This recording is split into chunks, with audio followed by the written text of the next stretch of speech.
सबसे पहले सबसे बड़ी खबर दें आपको कि गाजा जंग 2 हफ्तों में खत्म हो रही है। गैर मुल्की मीडिया की जानिब से यह दावा सामने आया है कि सदर ट्रंप और इजरायली वज़ीर आज़म नेतन्याहू गाजा जंग खत्म करने पर मुत्तफिक हो गए हैं। ट्रंप और नेतन्याहू के दरमियान ईरान पर अमरीकी हमले के बाद टेलीफोनिक राब्ता हुआ है। टेलीफोनिक राब्ते में ट्रंप और नेतन्याहू गाजा जंग फौरी बंद करने पर मुत्तफिक हुए हैं। अहम खबर आपको दे रहे हैं गाजा के हवाले से, जहां जंग 2 हफ्तों में खत्म होने जा रही है। गैर मुल्की मीडिया की जानिब से यह दावा किया जा रहा है और यह भी रिपोर्ट किया जा रहा है कि सदर ट्रंप और इजरायली वज़ीर आज़म नेतन्याहू में इस सिलसिले में टेलीफोनिक राब्ता हुआ है और दोनों गजा जंग बंदी पर मुत्तफिक हो गए हैं। टेलीफोनिक राब्ते में ट्रंप और नेतन्याहू गजा जंग फौरी तौर पर बंद करने पर मुत्तफिक हुए हैं। सबसे पहले सबसे बड़ी खबर दें आपको कि गाजा जंग 2 हफ्तों में खत्म हो रही है। गैर मुल्की मीडिया की जानिब से यह दावा सामने आया है कि सदर ट्रंप और इजरायली वज़ीर आज़म नेतन्याहू गाजा जंग खत्म करने पर मुत्तफिक हो गए हैं। ट्रंप और नेतन्याहू के दरमियान ईरान पर अमरीकी हमले के बाद टेलीफोनिक राब्ता हुआ है। टेलीफोनिक राब्ते में ट्रंप और नेतन्याहू गाजा जंग फौरी बंद करने पर मुत्तफिक हुए हैं। अहम खबर आपको दे रहे हैं गाजा के हवाले से, जहां जंग 2 हफ्तों में खत्म होने जा रही है। गैर मुल्की मीडिया की जानिब से यह दावा किया जा रहा है और यह भी रिपोर्ट किया जा रहा है कि सदर ट्रंप और इजरायली वज़ीर आज़म नेतन्याहू में इस सिलसिले में टेलीफोनिक राब्ता हुआ है और दोनों गजा जंग बंदी पर मुत्तफिक हो गए हैं। टेलीफोनिक राब्ते में ट्रंप और नेतन्याहू गजा जंग फौरी तौर पर बंद करने पर मुत्तफिक हुए हैं। अमरीकी वजीर दिफा पैट हेग्सेथ ने ईरान पर हमले से मुतल्लिक अमरीकी मीडिया की कारकर्दगी पर तनकीद करते हुए कहा कि कुछ अमरीकी चैनल्स मन घड़त रिपोर्ट चला रहे हैं। ईरान पर हमलों के बाद कुछ अमरीकी न्यूज़ चैनल्स ने अमरीकी हमले की कारकर्दगी पर सवालात उठाने का एक चक्कर शुरू किया। पैट हेग्सेथ ने कहा कि सदर ट्रंप ने इंतहाई पेचीदा और मुश्किल ऑपरेशन मुकम्मल करवाया। हमले में ईरान की जौहरी सलाहियत को तबाह किया गया। अमेरिकी सदर डोनाल्ड ट्रंप ने एक बार फिर अमेरिकी न्यूज़ चैनल्स पर कड़ी तनकीद की है। अमेरिकी सदर डोनाल्ड ट्रंप ने अपने सोशल मीडिया अकाउंट पर लिखा कि अवाम में गलत फहमियां फैलाने की कोशिश की जा रही है। सहाफत के नाम पर गुमराहकुन प्रोपेगेंडा नाकाबिले कबूल है। जाली खबरें देने वाले रिपोर्टर्स को फौरी नौकरी से निकाल देना चाहिए। अमेरिकी सदर ने मजीद कहा, ईरानी जौहरी तनसीब से कुछ भी मुंतकिल नहीं किया गया। जौहरी तनसीब से कुछ बाहर निकालना बहुत मुश्किल और ख़तरनाक होता है। आगे बढ़ते हुए आपको बताएं कि वजीर आजम शहबाज शरीफ ने कहा कि ईरान इसराइल जंग बंदी खुश आइंद है। ईरान ने इसराइल को अपने दिफा में भरपूर जवाब दिया। ईरानी कौम ने बड़ी जुर्रत और बहादुरी का मुजाहरा किया। पाकिस्तान ने भरपूर मुस्तकिल अंदाज में ईरान की हिमायत की।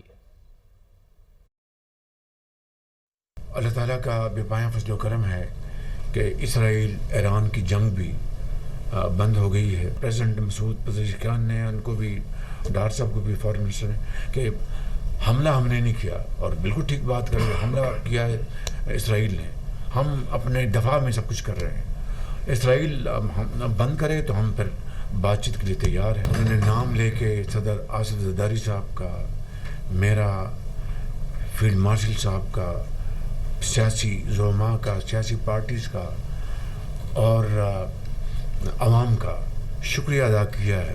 इसकी दूसरी जहत मैं आपको ये बताना चाहता हूँ कि जब हमारे फील्ड मार्शल की जब मीटिंग हुई, लंचन मीटिंग वहाँ पे वाशिंगटन में प्रेसिडेंट ट्रंप के साथ, आज भी प्रेसिडेंट ट्रंप ने बड़े खुले अंदाज में फील्ड मार्शल का नाम लिया कि I was very impressed by field marshal.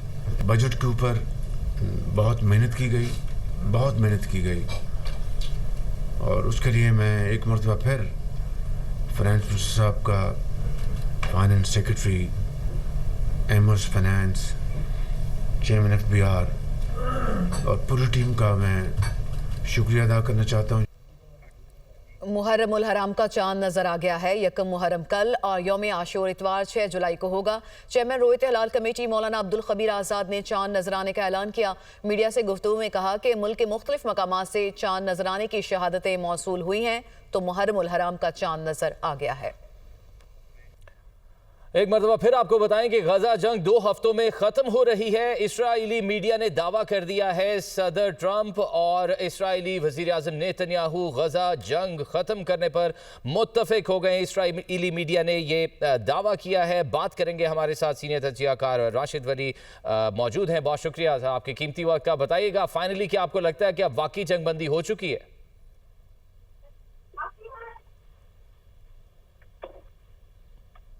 करते हुए ये बताया है कि 2 हफ्ते में जंग बंदी हो सकती है, और नेतन्याहू और अमेरिकी सदर के दरमियान इसमें अंडरस्टैंडिंग हो गई है।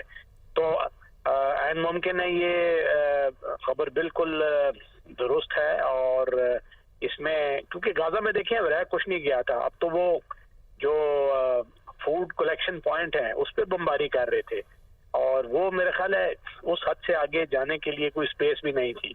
और जब ईरान की ये जंग का खात्मा हुआ है तो उसके बाद नेक्स्ट स्टेप यही था कि वो गाजा की जंग को ख़त्म करे और जो ट्रम्प के क्रेडेंशियल्स हैं वो उनको ज़रा ब्राइटन करें फॉर हिज पीस प्राइज जो वो क्लेम करते हैं कि उन्होंने जंग बंदी कराई। ईरान में भी अब वो कामयाब हो गए हैं। ईरान इजराइल में तनाज़ा वक्ती तौर पे तो ऐसा लग रहा है कि वो उस वक्त जंग बंदी होल्ड करेगी। और इधर भी अगर ये हो जाता है और इसका कोई ये सीज फायर अगर कांस्टेंट होता है, पायदार होता है, तो फिर ये एक पॉजिटिव चीज़ होगी। मगर अभी देखना है कि ये किन शराइत पे ये सीज फायर कर रहे हैं, क्योंकि कुछ इतलात ये है कि वो जो हमास को गाजा बदरी का हुक्म दे रहे हैं और पॉपुलेशन को जो है ऑप्शन दे रहे हैं कि वो अगर जाना चाहें तो किसी और रियासत में जा सकते हैं, वरना उनके लिए यहाँ बंदोबस्त किया जाएगा और उसमें इजरायली जो कंट्रोल है जाहिर है वो इसमें इन्वॉल्व होगा। तो अब क्या हमास उस पर राजी होती है, और ये अब थोड़ा सा उसमें ग्रे एरिया है जिसको देखना पड़ेगा। बिल्कुल सही। हमारे साथ दिफाई तजियाकार मसूद खान साहब भी मौजूद है। बहुत शुक्रिया सर आपके कीमती वक्त का। आपको क्या लगता है सर, गजा जंग 2 हफ्तों में अब ख़त्म हो रही है? इसराइली मीडिया ये दावा कर रहा है, जबकि हमने देखा सीज फायर की ट्वीट्स आने के बाद भी खिलाफ वर्जी होती रही। जी हाँ, लाइकली है। एक तो देखें कि बहुत सारे प्रपोजल्स हुए हैं। स्टीव विटकॉफ तो बड़े एक्टिव थे और प्रेसिडेंट ट्रम्प ने रिसेंटली कहा था कि एक अच्छी खबर मिलने वाली है और गजा पे उन्होंने कहा था हमारी काफ़ी इसमें डेवलपमेंट प्रोग्रेस हो चुकी थी। तो उसमें फिर एक और देखें इसी के साथ लिंक था कि प्रेसिडेंट ट्रम्प ने इजरायली गवर्नमेंट को ये रिक्वेस्ट भी की है कि जी नेतन्याहू को पार्डन किया जाए, उसको माफ किया जाए, क्योंकि उसका बेट्रायल होने वाला है। और उन्होंने कहा इसने बड़ी कंट्रीब्यूशन की है, उस पर भी लेते वहाँ इसराइल में हो रही है। और उनके जो अपोजिशन पार्टी के लीडर हैं, लेपेट उनका नाम है, तो उन्होंने कहा कि Trump has no right to interfere कि हमारे इसमें।